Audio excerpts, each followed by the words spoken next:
I just have practical tips for myself and for all of you to how to get to spirituality. It's not going to happen overnight. How do we start having genuine spiritual experiences and really reviving our faith through these genuine spiritual experiences and make them a more common occurrence than they are right now? How do we practically do that? The first bit of advice I have for you is go to sleep early. I know, I'm talking to students. Why would you say such a thing? It doesn't make any sense to us. We don't know what that means. What is this word early of which you speak? I haven't heard this before. Go to sleep early. Because going to sleep early means you'll wake up early. And waking up early means you'll be fresh for Fajr. The first prayer of the morning determines the spiritual health of the rest of your day.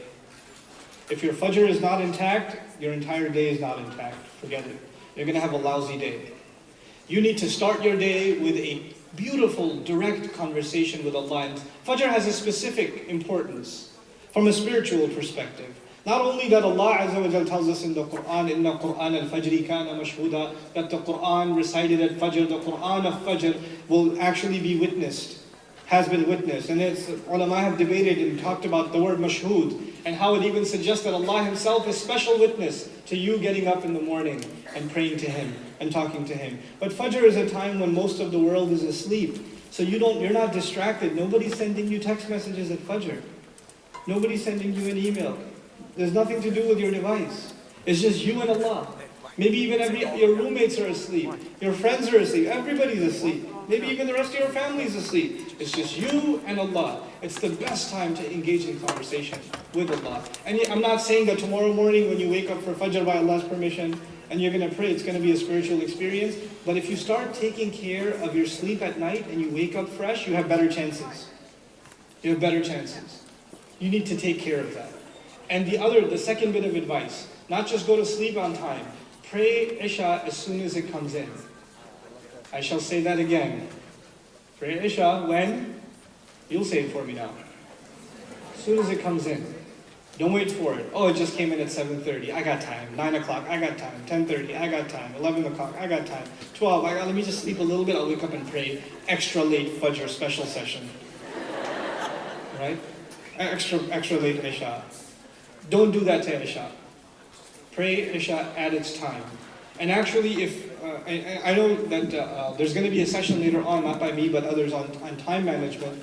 I'm not going to give you a session on time management, but spiritually speaking, in the sense of spirituality, if you can really work on marking down your time for the evening prayer, the Isha prayer, and therefore fixing your Fajr prayer, then you are on the road to spiritual success. You are well on that road.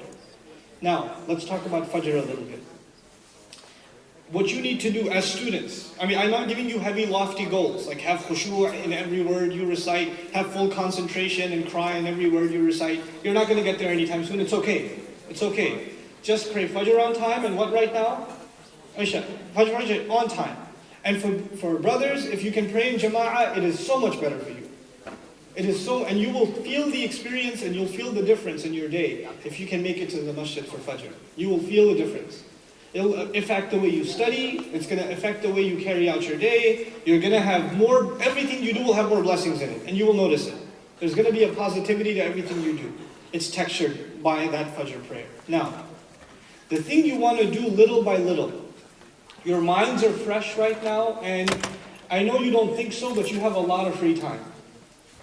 You have an insane amount of free time. And if you don't believe me, you will after you graduate and start working. And you will look back and say, man, I had a lot of free time. Now you waste a lot of that time, but I'm saying if you can dedicate some of that time to memorization. Memorization. Now specifically, there's two things I would like you to consider memorizing. One, I want you to start memorizing select surahs from the Quran.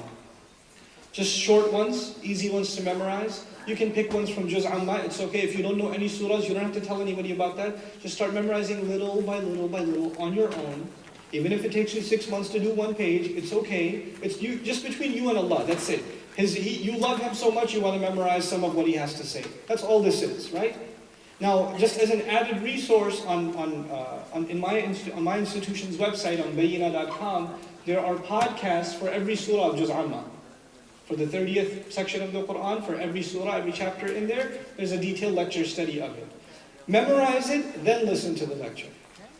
And if there are other teachers, other scholars, other videos out there that are describing those surahs, listen to that. Why? Because now what you've memorized, even if you don't know Arabic, if you've memorized it and you've heard a detailed explanation of it, you don't just have a parrot-like relationship with these words, you know something about the depth, the wisdom, and the guidance in these words. So you have a real relationship with these words, and that's my motivation for putting the podcast up is that, for Juz Amma particularly. Because most people will memorize something from that, at least they have something that they can listen to and say, okay, that's what this is talking about. Now what happens is when you recite the surah, if you can't even concentrate, at least you try to remember what was said about the surah or something. It's more concentration than you had before.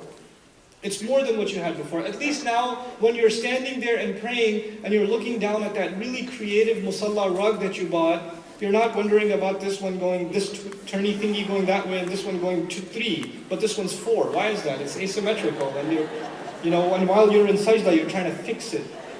And so at least you're not doing that. So I say 80% of your memorization efforts should go towards Quran. 80%. I'm just throwing a number out there, okay? And 20% of your memorization efforts, here goes, should go towards memorizing special prayers, special du'as. Small book, Fortress of the Muslim, costs $5. You can get it pretty much from any Islamic bookstore. Get a hold of it. There are probably PDFs online anyway of it. If you're that, the economy's tough for you, then that's fine. So download the PDF. I think there's even apps out there for it now. Memorize the dua for entering the house and leaving the house, putting the clothes on and taking the clothes off, going into the bathroom and coming out of the bathroom. One dua a week. Not even everything in one shot, one dua a week, and add it into your day. Now when you get up, you know what to say to Allah when you wake up. Now when you're about to go to sleep, and what's beautiful about those du'as is the meanings are all there. It's translated for you, right? You don't need an in-depth analysis. They're very self-explanatory. And why are these du'as important? Because they are the Prophet's own spiritual practice, sallallahu alayhi wasallam. So now you're trying to introduce spirituality in your life by adopting the Prophet's own spiritual practices, alayhi salatu wasalam. And that's why this is a really effective way of you starting to engage with Allah. Outside of the context of prayer. You sit in the car, you make the dua for travel.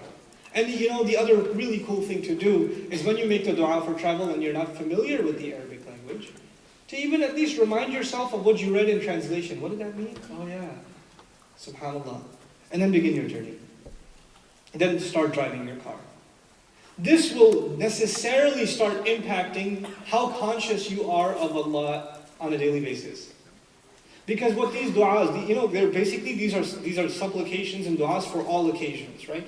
Eating, sleeping, meeting friends, departing, etc., etc. Every circumstance in life, there's a prayer for it in Islam. There's a small prayer for it. What that does is, you don't experience anything in life that is not an excuse to remember Allah. That's what that does. It makes every circumstance of life a spiritual opportunity. That's what it does. And that's the beauty of these du'as. So I said, first, work on your prayer by memorizing a little bit more of the Quran and understanding what you've memorized. And 2, little by little, one dua a week, one dua, not more than that. What was the name of the book I mentioned? Fortress of the Muslim. Just one dua a week and add it to your regimen. Don't just memorize the dua and not use it. I say one a week because you memorize it, maybe you can pull it off in a day. The rest of the 6 days, you make it a point to use it. To actually use it. You don't have to memorize every dua in that book. Pick the ones you like. It's okay, you can be selective. Pick the ones you like. Like if you don't ever go to the masjid, don't start with memorizing the dua for going into the masjid. Don't start with that. Start with the one you're going to use. Yeah, and if you find a section there, selling a camel or something, and don't do that yet. You're a couple of months away from selling camels, so just don't worry about that yet. Okay, so that's what I'm trying to say as far as practical spiritual practices are concerned. Now, I'll leave you with this thought. I really just want to give you little that you can accomplish. And I tell you, أَوَّلُ الْغَيْثِ قَطَرْ ثُمَّ يَنْهَمِرُ, as they say in Arabic, the first of the rain is a drop and then it pours. These little things, they add up to a lot. Don't underestimate their value. Don't think, how am I going to become the spiritual warrior? Don't worry about it, you'll get there. You have to get your training with little, small steps, baby steps, and inshallah ta'ala you will get there.